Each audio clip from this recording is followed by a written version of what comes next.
Latest updates ఎప్పటికప్పుడు పొందడానికి Big TV WhatsApp channel follow అవ్వండి. లింక్ డిస్క్రిప్షన్ లో ఉంది. చేసుకున్నోళ్లకు చేసుకున్నంత అని అంటారు కదా. ఇప్పుడు బీఆర్ఎస్ కు అదే జరుగుతుంది. ఒకప్పుడు అనర్హత వేటు గురించి సెటైరిక్ గా మాట్లాడిన గులాబీ నేతలు ఇప్పుడు అదే వేటు చుట్టూ రగడ నడిపిస్తున్నారు. విధి ఆడిన వింత నాటకంలో ఇప్పుడు ఇరుక్కుపోయింది ఎవరో జనం అన్ని గమనిస్తూనే ఉన్నారు. ఒకప్పుడు తలుపులు పార్లా తెరిచిన వారు ఇప్పుడు అదే తలుపులు అవతలి పార్టీ వారు తెలిస్తే తట్టుకోలేకపోతున్నారు. కేసీఆర్ గత 10 ఏళ్ల హయాంలో ఇతర పార్టీల ఎమ్మెల్యేలను ఎలా చేర్చుకున్నారు, ఏ లెక్కన మంత్రి పదవులిచ్చారు, ఎల్పీల విలీనం ఎలా జరిగిందో అన్ని లెక్కల్ని బయటకు తీద్దాం.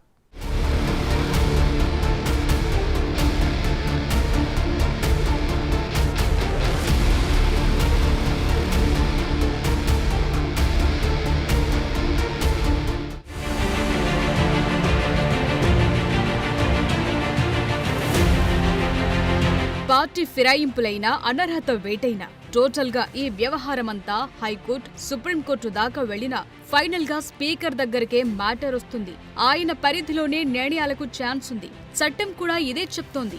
అయితే నిర్ణయం ఎప్పటిలోగా తీసుకోవాలన్న విషయంపై ఫిరాయింపుల నిరోధక చట్టంలో ఎలాంటి టైం బౌండ్ లేదు. అది కొన్ని వారాలైనా పట్టొచ్చు, కొన్ని నెలలు, ఏళ్లకేళ్లు కూడా పట్టొచ్చు. బీఆర్ఎస్ నుంచి 10 మంది ఎమ్మెల్యేలు కాంగ్రెస్ లో చేరారు. అలాగే 6 గులాబీ ఎమ్మెల్సీలు కూడా జాయిన్ అయ్యారు. సో ఈ చేరికలు కంటిన్యూ అవుతుండడంతో అలర్ట్ అయిన గులాబీ నేతలు కోర్టులు, కేసులంటూ మరింత మంది వెళ్లకుండా జాగ్రత్త పడుతున్నారు. కానీ జరిగేది జరగదా, రావాలనుకున్న వారు ఆగిపోతారని అనుకోవటమే పెద్ద భ్రమ అంటున్నారు. సో ఒకటి క్లియర్, ఇప్పుడు గత 10 ఏళ్లలో కేసీఆర్ పార్టీ ఫిరాయింపులను ఎలా ప్రోత్సహించిందో 1 by 1 చూద్దాం.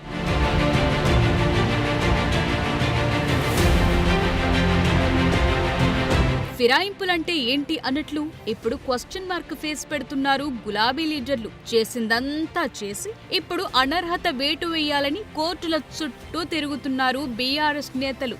అవసరమైతే సుప్రీం దాకా వెళ్తామంటున్నారు. టెక్నికల్ గా ప్రాబ్లం రాకుండా, ఫిరాయింపుల నిరోధక చట్టానికి దొరకకుండా శాసనసభ పక్షాలను కూడా విలీనం చేసుకున్నారు. రాజకీయమన్నాక ఇదంతా కామన్ అని సగటు జనం అనుకోవచ్చు. మరి సంఖ్యాబలం ఉండి కూడా చేర్చుకోవటం ఒక ప్రశ్న. ఎల్పీల విలీనం కంటే ముందు ఫస్ట్ టర్మ్ లో తలసాని వంటి వాళ్లను చేర్చుకుని ఏకంగా మంత్రి పదవులు కట్టబెట్టడం ఇవన్నీ జరిగాయి. 2 టర్మ్లలో కలిపి 60 మందికి పైగా ఎమ్మెల్యేలను కారెక్కించుకున్నారు. అధికారం పోయాక రాజ్యాంగం, న్యాయస్థానాలు గుర్తొచ్చాయా అన్న ప్రశ్నలకు బీఆర్ఎస్ నుంచి జవాబుందా? నేడిచ్చినటువంటి తీర్పు బీఆర్ఎస్ పార్టీకి చెంప చెల్లుమణేలా వచ్చినట్టు తీర్పుగా మేము భావిస్తున్నాం. స్పీకర్ గారికి ఉన్నటువంటి విశేష అధికారాలు మేము మొదటి నుంచి చెప్తున్నాం. కేటీఆర్ గారు ఇంతెంత ఎగురుతూ అప్పుడే ఉప ఎన్నికలు వచ్చేస్తున్నట్టుగా ఓ ఫీలింగ్ కల్పించేసి, భ్రమలు కల్పించేసి, వాళ్ళు 10 సంవత్సరాల అధికారం ఉన్నప్పుడు 60 మంది శాసనసభ్యుల్ని, శాసనమండలి సభ్యుల్ని నిర్లజ్జగా పార్టీలో చేర్చుకొని పార్టీలను కూడా వాళ్ళ పార్టీలో విలీనం చేసుకొని, కాంగ్రెస్ పార్టీని కూడా విలీనం చేసుకొని ప్రజాస్వామ్యాన్ని కూని చేసినటువంటి ఈరోజు కేటీఆర్ గారు గొప్ప గొప్ప గొప్ప గొప్ప మాటలు, పెద్ద మాటలు, అసహించుకునేటువంటి మాటలకు ఈరోజు ఏం సమాధానం చెప్తారు అంటున్నాం. 10 ఏళ్ల పాటు రాజ్యాంగాన్ని అపహాస్యం చేసి ఇప్పుడు సన్నాయి నొక్కులు నొక్కుతున్నారా అని కాంగ్రెస్ నేతలు ఫైర్ అవుతున్నారు. ఒకప్పుడు తెలంగాణ పునర్నిర్మాణం కోసం ఫిరాయింపులు చేసుకోవచ్చని చెప్పుకుని తిరిగి ఇప్పుడు అంతా కారు దిగుతుంటే కంగారెందుకన్న ప్రశ్నలొస్తున్నాయి. ఫైనల్ గా బీఆర్ఎస్ లో మిగిలేది ఆ నలుగురే అంటున్నారు. 2014లో తెలంగాణ రావటం, అప్పుడు జరిగిన అసెంబ్లీ ఎన్నికల్లో అప్పటి టీఆర్ఎస్ గెలవటం చకచకా జరిగిపోయాయి. అప్పట్లో గులాబీ పార్టీ కేవలం 63 సీట్లతో అత్యవసర మెజార్టీతో మాత్రమే గెలిచింది. మెజార్టీ కంటే 3 సీట్లే ఎక్కువ. రాజకీయ పునరేకీకరణ కోసం అంతా కలిసి రావాలంటూ ఒక విచిత్రమైన పిలుపునిచ్చారు. సీన్ కట్ చేస్తే 2014లో ఇంద్రకరణ్ రెడ్డి, కోనప్ప ఇద్దరిని టీఆర్ఎస్ లో కలిపేసుకున్నారు.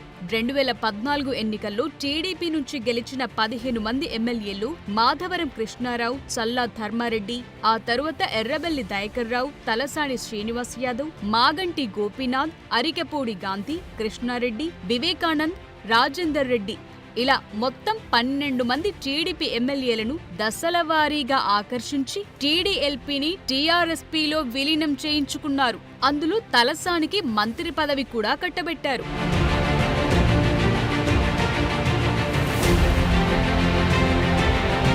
రెండు 2018లో ముందస్తు ఎన్నికలకు వెళ్లి 89 స్థానాల్లో అభ్యర్థులను గెలిపించుకుని 2018 డిసెంబర్ 13న ముఖ్యమంత్రిగా రెండోసారి పదవిలోకొచ్చారు కేసీఆర్. అప్పుడు బలమున్నప్పటికీ కాంగ్రెస్, టీడీపీ రెండు పక్షాల వారిని పార్టీలో చేర్చుకుని బలహీనంగా ఉన్నామనుకున్న చోట బలం పెంచుకున్నారు. 2018 ఎన్నికల్లో టీడీపీ 2 సీట్లను గెలుచుకుంది. ఖమ్మం జిల్లాలోని సత్తుపల్లి నుంచి సండ్ర వెంకట వీరయ్య, అశ్వరావుపేట నుంచి మెచ్చ నాగేశ్వరరావును కూడా 2021లో చేర్చుకుని టీడీపీ దుకాణం పూర్తిగా బంద్ చేయించారు కేసీఆర్. కాంగ్రెస్ ను మరింతగా బలహీనపరిచేందుకు ఆపరేషన్ ఆకర్ష్ చేపట్టారు. ఇందులోనే 12 మంది ఎమ్మెల్యేలకు గాలం వేసి జాయిన్ చేసుకున్నారు. ఆత్రం సక్కు, జాజాల సురేందర్, సుధీర్ రెడ్డి, సబితా ఇంద్రారెడ్డి, పైలట్ రోహిత్ రెడ్డి, చిరుమర్తి లింగయ్య, గండ్ర వెంకట రమణారెడ్డి, రేగా కాంతారావు, హరిప్రియ నాయక్, బనమా వెంకటేశ్వరరావు, కందాల ఉపేందర్ రెడ్డి, హర్షవర్ధన్ రెడ్డిని జాయిన్ చేసుకున్నారు. ఆ దెబ్బకు కాంగ్రెస్ ప్రతిపక్ష హోదా కూడా కోల్పోయింది. అదందరికీ తెలిసిన హిస్టరీ. నాడు ఇది తప్పని కాంగ్రెస్ ఎంత చెప్పినా పెడచెవిన పెట్టారు కేసీఆర్. నేడు అదే వలసలు కాంగ్రెస్ లోకొస్తుంటే మాత్రం ఓర్చుకోలేకపోతున్నారు. అంటే అంతా తాము అనుకున్నదే జరగాలనుకుంటున్నారు. కానీ అనుకున్నవన్నీ జరిగితే అది రాజకీయం ఎందుకవుతుంది? ఈ వాస్తవాన్ని గుర్తించనంత కాలం బీఆర్ఎస్ కు భంగపాటు తప్పదని హస్తం నేతలు గుర్తు చేస్తున్నారు.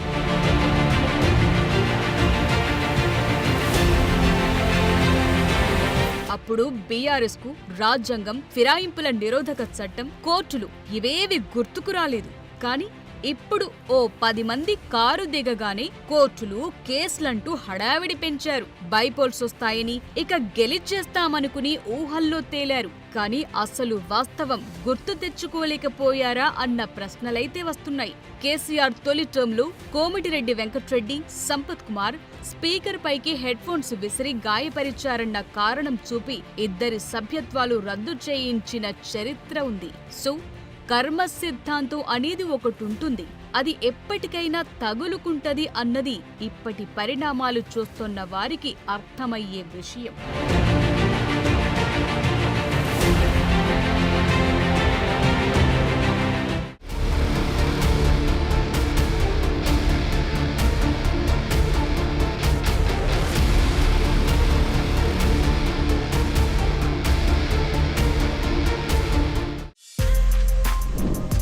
For more videos like this, subscribe Big TV channel.